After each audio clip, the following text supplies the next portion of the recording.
Hey everyone, welcome to biology eighties. बच्चों, एक छोटी सी अपडेट आप सभी से शेयर करनी है।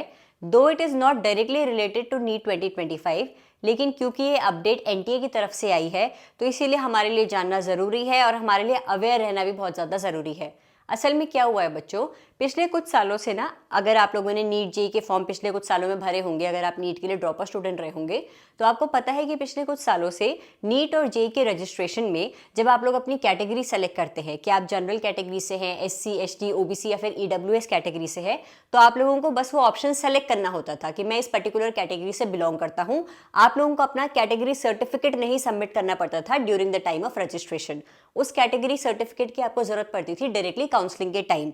लेकिन जेईई 2025 के रजिस्ट्रेशन प्रोसेस स्टार्ट हो गई है बच्चों, और इस बार ये देखा गया है कि जेईई मेन के रजिस्ट्रेशन में जब आपसे कैटेगरी पूछ रहा है, तो सपोज अगर आप लोग ओबीसी कैटेगरी से हैं और आपने ओबीसी सेलेक्ट किया है, तो फिर आप लोगों से आप लोगों की कैटेगरी सर्टिफिकेट की आईडी मांग रहा है। आप लोगों ने सर्टिफिकेट जब इशू करा था वो डेट मांग रहा है, और कैटेगरी सर्टिफिकेट जिस ऑफिसर ने इशू कराया था उन इशूइंग ऑफिसर का नाम भी मांग रहा है। तीन चीजें मैंडेटरी दिखाई हुई है, तब जाकर आप लोगों का जेईई मेन का जो फर्दर स्टेप है रजिस्ट्रेशन के, वो प्रोसीड हो पाएंगे। तो इसी तरीके से हो सकता है कि नीट 2025 के रजिस्ट्रेशन प्रोसेस के दौरान भी कैटेगरी सेलेक्ट करने के बाद अगर आप लोग रिजर्व्ड कैटेगरी से बिलोंग करते हैं तो हो सकता है आप सभी से भी आप लोगों के कैटेगरी सर्टिफिकेट से रिलेटेड डिटेल्स मांगे। यानी कि at the time of registration there is a high chance कि आप लोगों को कैटेगरी सर्टिफिकेट की जरूरत पड़ सकती है। मैं किस बेसिस पे ऐसा कह रही हूँ, क्योंकि जेईई मेन के लिए ऐसा अनाउंसमेंट हो चुकी है। रजिस्ट्रेशन प्रोसेस के दौरान कैटेगरी सर्टिफिकेट की डिटेल्स मांग रहा है। देखो, मैं मानती हूँ कि अभी एनटीए की तरफ से हमारी नीट के लिए ऐसा कोई अपडेट नहीं आया है, लेकिन बच्चों जेईई मेन का भी जब ये रजिस्ट्रेशन फॉर्म रिलीज हुआ उससे पहले कोई भी प्रायर नोटिस रिलीज नहीं हुआ था ये बताते हुए कि इस साल जेईई मेन के रजिस्ट्रेशन में कैटेगरी सर्टिफिकेट की रिक्वायरमेंट होगी। अचानक जब बच्चों ने रजिस्ट्रेशन फॉर्म फिल करने शुरू हुए, उन्हें ये दिखा कि कैटेगरी सर्टिफिकेट की डिटेल्स मांग रहा है। अब काफी बच्चे जिनका कैटेगरी सर्टिफिकेट रेडी नहीं है वो इस प्रॉब्लम में फंस गए हैं कि रजिस्ट्रेशन तो लिमिटेड टाइम के लिए ओपन है, उस दौरान मैं कैसे अपना कैटेगरी सर्टिफिकेट की डिटेल्स सबमिट करूंगा। तो फॉर सेफ साइड में सभी नीट 2025 एस्पिरेंट्स जो कि रिजर्व्ड कैटेगरी से बिलोंग करते हैं उन सभी को यही सजेस्ट करूंगी कि आप सभी बच्चे अपना कैटेगरी सर्टिफिकेट बनवा ले। बच्चों, आप सभी के नीट 2025 के रजिस्ट्रेशन होपफुली सेकंड या थर्ड वीक ऑफ दिसंबर से स्टार्ट हो जाएंगे। तो अभी आप लोगों के पास पूरा एक महीना है। कैटेगरी सर्टिफिकेट बनाने में 30 to 40 डेज लगते हैं। तो जब आपके नीट 2025 के रजिस्ट्रेशन स्टार्ट होंगे, पूरा एक महीने का टाइम आपको दिया जाता है रजिस्ट्रेशन प्रोसेस के लिए। तो जब तक रजिस्ट्रेशन एंड होगा उससे पहले तक आप लोगों का कैटेगरी सर्टिफिकेट बनकर आ चुका होगा। और जितना मुझे नॉलेज है, जितने भी कैटेगरी सर्टिफिकेट होते हैं उनकी वैलिडिटी मिनिमम 1 ईयर तो होती है। अगर ऐसा भी होता है कि हमारे नीट के रजिस्ट्रेशन में कैटेगरी सर्टिफिकेट मैंडेटरी नहीं भी मान रहे हैं, तो भी आप लोगों का पहले से सर्टिफिकेट बनाने में कोई लॉस नहीं है। आप लोगों के उस सर्टिफिकेट की वैलिडिटी पूरे 1 साल की होगी। अगर आप लोगों का सर्टिफिकेट इस साल दिसंबर 2024 में बनकर भी आ जाता है तो भी आप लोग उसे नीट 2025 के लिए अप्लाई कर सकते हैं काउंसलिंग के दिन। और अगर आप लोगों से जेईई मेन 2025 की तरह कैटेगरी सर्टिफिकेट की डिटेल्स मांगेगा eight the time of registration, तो आप लोगों के पास रजिस्ट्रेशन के दौरान अपनी कैटेगरी सर्टिफिकेट की सारी डिटेल्स मौजूद होंगी और आप लोग अपना फॉर्म सेफली फिल कर पाएंगे। तो फॉर सेफ साइड, हर एक बच्चा जो कि रिजर्व कैटेगरी से बिलोंग करता है, चाहे वो ऑनलाइन अप्लाई करना चाहे या फिर ऑफलाइन तहसील ऑफिस में जाकर अप्लाई करना चाहे, अपनी कैटेगरी सर्टिफिकेट के लिए अप्लाई कर दीजिए बच्चों। विद इन 30 to 40 डेज आप लोगों का कैटेगरी सर्टिफिकेट बनकर आ जाएगा। अगर आप लोगों को रजिस्ट्रेशन के दौरान कैटेगरी सर्टिफिकेट सबमिट करने के लिए बोल रहा होगा तो सबमिट कर दीजिएगा डिटेल्स। अगर नहीं भी बोल रहा होगा तो ये दिसंबर तक बन रहे आपका जो ये सर्टिफिकेट बनकर आएगा, उस सर्टिफिकेट को आप लोग काउंसलिंग के दौरान भी यूज कर सकते हैं, since the validity of these certificates is for 1 year at least. ठीक है जी।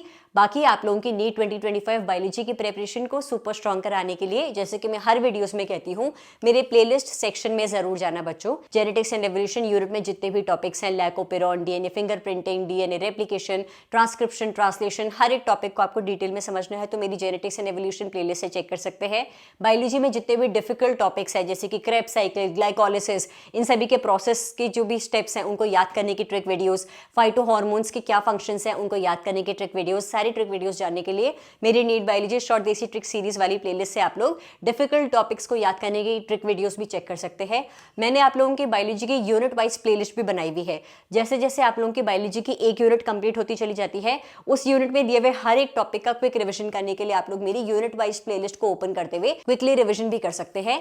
NCERT based chapter wise biology के क्वेश्चंस प्रैक्टिस करने के लिए यूट्यूब पर आते हो तो मेरे कम्युनिटी पोस्ट सेक्शन से लगातार 1 से 1.5 घंटे में अपलोड हो रहे क्वेश्चंस के जरिए आप लोग एनसीईआरटी बेस्ड क्वेश्चंस भी प्रैक्टिस करिए। मेरा यूट्यूब पर एक और चैनल है बायोलॉजी एटी शॉर्ट्स नाम से, इसके भी कम्युनिटी पोस्ट सेक्शन में लगातार मैं आप लोगों को चैप्टर वाइज बायोलॉजी के एनसीईआरटी बेस्ड क्वेश्चंस पूछ रही हूँ।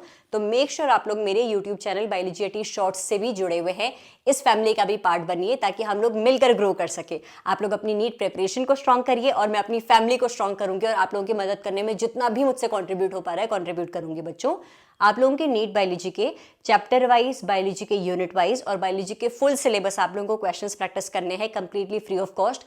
तो प्लीज मेरे टेलीग्राम चैनल बायोलॉजी एटी से भी जरूर जुड़िएगा।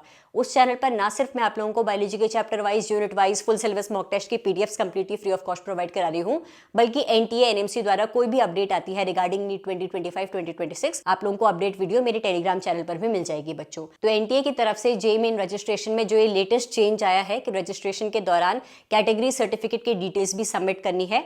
आपकी कैटेगरी सर्टिफिकेट की आईडी, आप लोगों का कैटेगरी सर्टिफिकेट जब इशू हुआ था उसकी डेट और जिस ऑफिसर ने कैटेगरी सर्टिफिकेट इशू कराया था उन ऑफिसर का नाम, इन तीनों डिटेल्स को सबमिट करना मैंडेटरी हो गया है फॉर जेईई मेन 2025 रजिस्ट्रेशन। अगर नीट के लिए ऐसा कुछ मैंडेटरी होता है तो फॉर सेफ साइड हमें अपना सर्टिफिकेट बनाकर पहले से ही रखना होगा। अगर नहीं भी होता है तो वो ऑलरेडी बना हुआ सर्टिफिकेट हम लोग डायरेक्टली काउंसलिंग में यूज कर सकते हैं। इन शॉर्ट, हर एक नीट एस्पिरेंट जो कि रिजर्व कैटेगरी से बिलोंग करता है, प्लीज अपने कैटेगरी सर्टिफिकेट बनाने की प्रोसेस स्टार्ट कर दीजिए, क्योंकि it will take around 30 to 40 days आपके कैटेगरी सर्टिफिकेट बनने के लिए। फॉर सेफ साइड आप लोग रजिस्ट्रेशन प्रोसेस के लिए जो सर्टिफिकेट है इसको रेडी रखिएगा, ताकि रजिस्ट्रेशन प्रोसेस जब स्टार्ट हो आप लोग पैनिक ना हो कि मेरे पास ये सर्टिफिकेट नहीं है, अब मैं क्या करूं। आप लोगों का एमबीबीएस करने की पहली सीढ़ी रजिस्ट्रेशन ही है। ये पहली सीढ़ी बहुत स्मूथली आप लोग चढ़ो, इसके लिए प्रिपेयर रहिएगा। Thank you so much for watching this video and stay tuned for upcoming updates. Thank you.